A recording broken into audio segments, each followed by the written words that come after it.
The man who confessed to a crime that hadn't happened yet.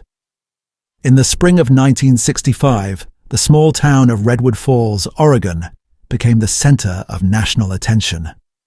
Not because of a celebrity trial or a brutal massacre, but because of a man who calmly walked into a police station and confessed to a crime no one believed existed.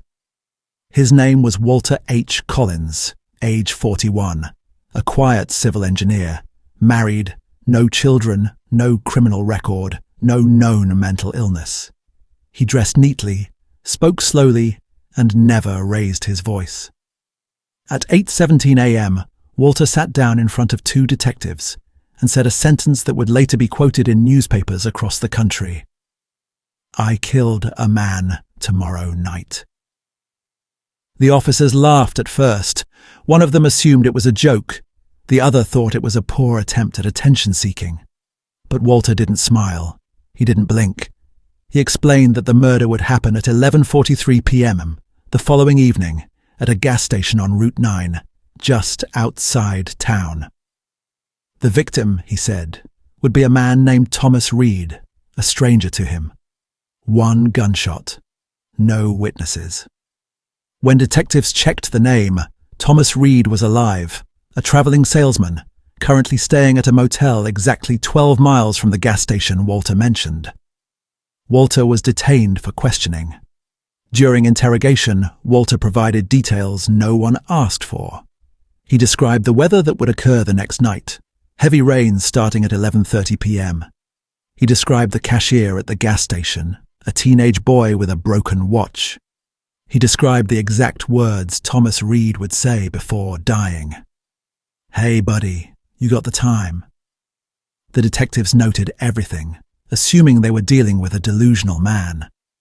But something didn't sit right.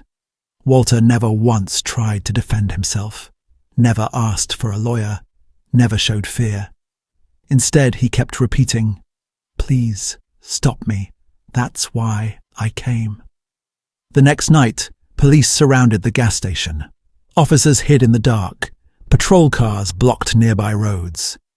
At 11:29 p.m., it began to rain. At 11:41 p.m., a man pulled up to the station, Thomas Reed.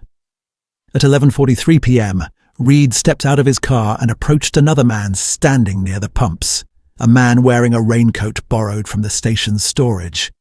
That man was not Walter Collins. Before officers could react, the man pulled a revolver and fired once into Reed's chest. Thomas Reed died instantly. The shooter dropped the gun and surrendered without resistance. His name was Samuel Price, age 29. He claimed he had never met Walter Collins. Despite this, Walter Collins was charged, not with murder, but with conspiracy to commit murder. The courtroom was packed. Reporters from New York and Chicago filled the benches. The public expected madness. Instead, they witnessed something colder, something worse.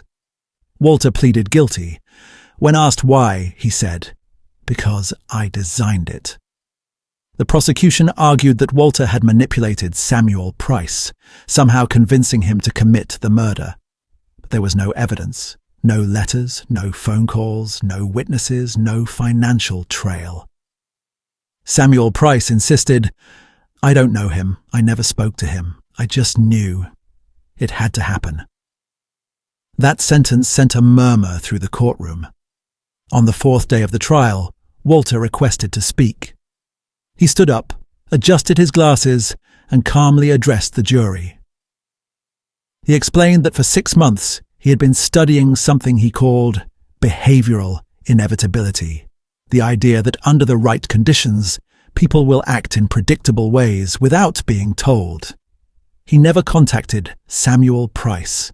Instead, Walter had published anonymous classified ads, left specific objects in specific places, slightly altered schedules, signs, and routines, all legal, all harmless on their own.